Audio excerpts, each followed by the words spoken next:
Alright, so here we are. I put this on this afternoon at about 2 o'clock. It's July 14th, it's a Sunday. And as you can see, look at the bubbles breaking there.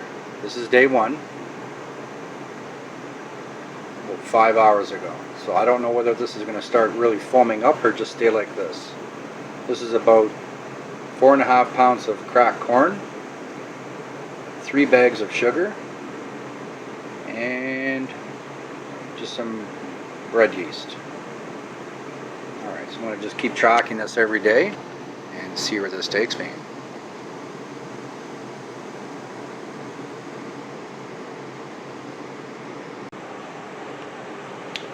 Alright, so here we are. This is day 5 now, and at this point you can see that most of everything has dropped to the bottom. This is when you start cleaning it up every single day. Gotta get rid of everything that's on the sides.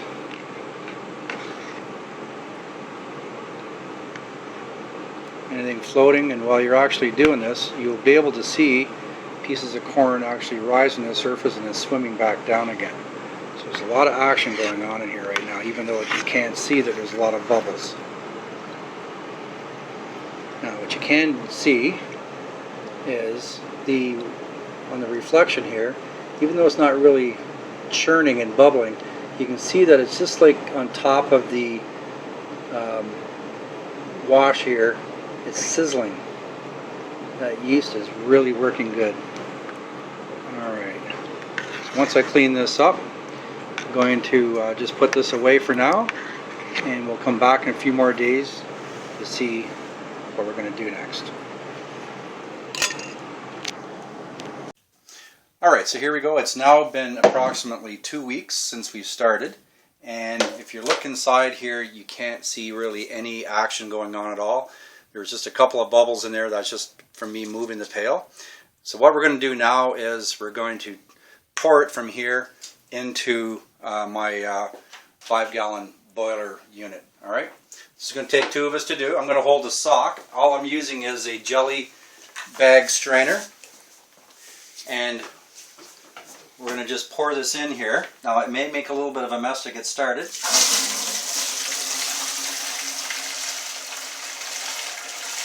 You come around this here side and we'll be able to take a look at the as it starts to come out.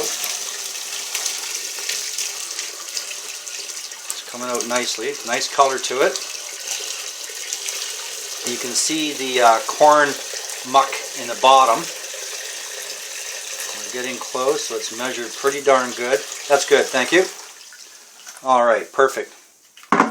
So I have it about 2 inches from the top, which would be the minimal that you'd want to have, or I'm sorry, the maximum that you'd want to have from the top. And so now I'm just going to be putting it together and putting it on my cooker, and we'll be following this. Alright, thank you. Alright, so here we are again now, and I do have it all put together. Here is my, my stainless steel boiler. Now, the way I've designed mine is I've taken a stainless steel bowl, inverted it on top, and I've cut the diameter just inside the bowl off the lid. So I have a nice dome, and then I have my 1.5-inch copper pipe coming from the top of the bowl, in this case. Now you can see here, what I've done is, this is just inner tube rubber for a bicycle tire. This does not react with alcohol. So what I have is, this is fixed in place permanently into the bowl, and then I have about 2 inches of the copper here, and then with an insert. So now what I can have is the 1.5-inch pipe can slide down inside of this, and this is just held in place now with this rubber sleeve. So this makes it very easy for being able to take apart, and you can clean it. Alright, now you should clean it regularly. So I have about 2 feet of 1.5-inch copper pipe, and you can see it here, and my thermometer up top here. This will actually be able to measure the temperature of the vapors as it's rising up out of the tube column, over to my elbow, and I have a reducer here from 1.5 inches down 1.25 inches to a half. These shark bite connectors are really handy. Again, I put them in that in there so that you can take it apart and clean it and then just fit it back together again. 45 angle elbow down into my condenser unit. Now this condenser unit, my 1/2 inch pipe is going all the way straight through my condenser and out the other end, and this is a 1 inch pipe here. So the 1/2 inch pipe is inside the 1 inch, all nicely soldered together, 0 leaks, works perfectly. So right now what we have is the temperature of the product itself is now at 84 degrees Fahrenheit, and I'm going to keep the timer on this. This will usually go for about an hour till I have to really do some work on here to keep an eye before it starts to produce.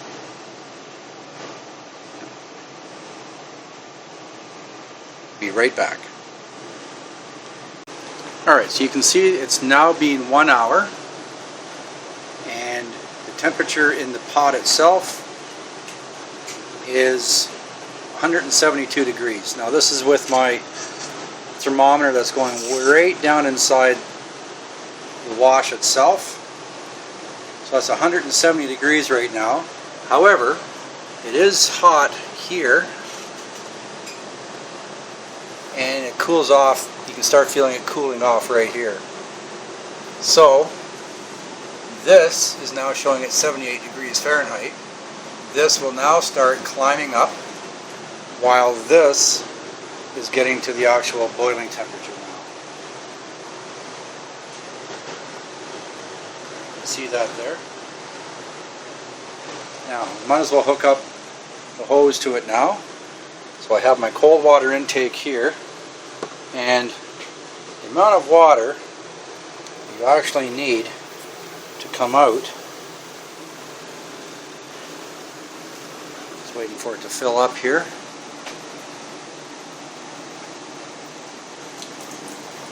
Alright, so the amount of water that's actually needed is more like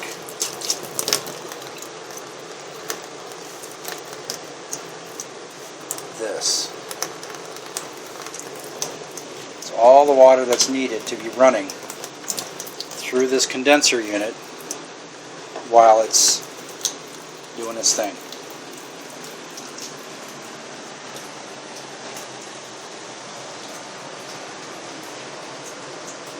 Alright, be back in a minute. Alright, here we are again. It's now been 1 hour and 15 minutes. It's been 1 hour and 15 minutes, and you can see that this is now showing as 191 degrees in the pot itself, going up the column, and the thermometer at the elbow right now is showing 162 degrees. Really jumping up quickly now. So now when this reaches 175, you're going to start seeing some action coming out.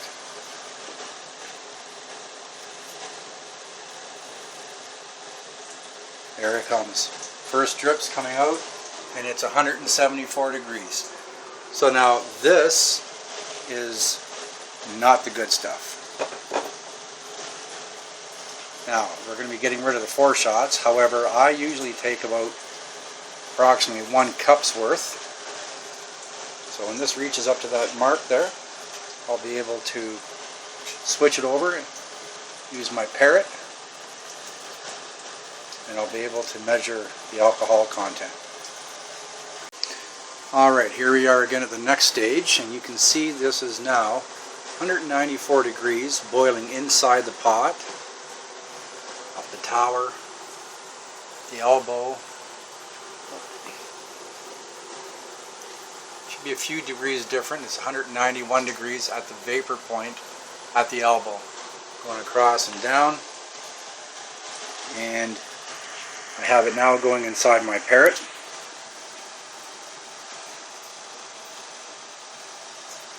and it's going to start overflowing and dripping any moment now. I'm not sure whether you can see this or not, but it is at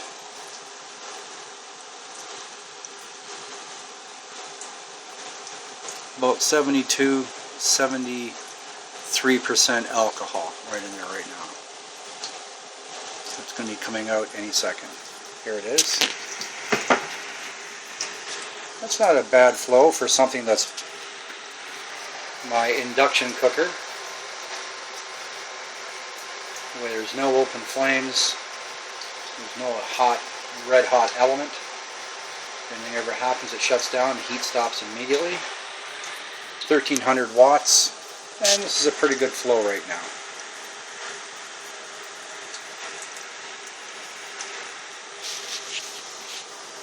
Be back later with another update.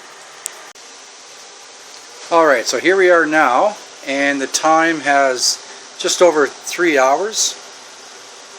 Temperature inside the pot is 206 degrees.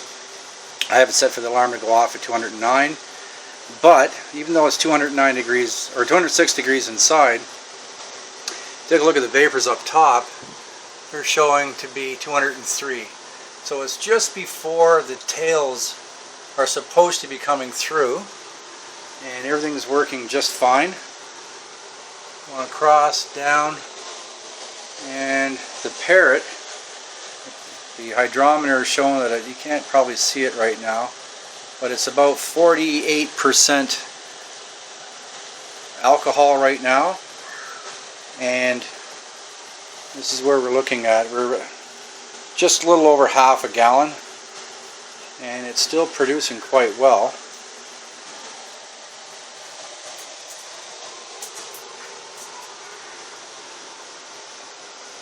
Still producing well.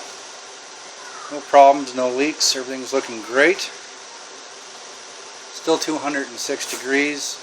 It's usually about 3 degrees difference between the boiling temperature inside the pot and what the actual vapor temperature is up top.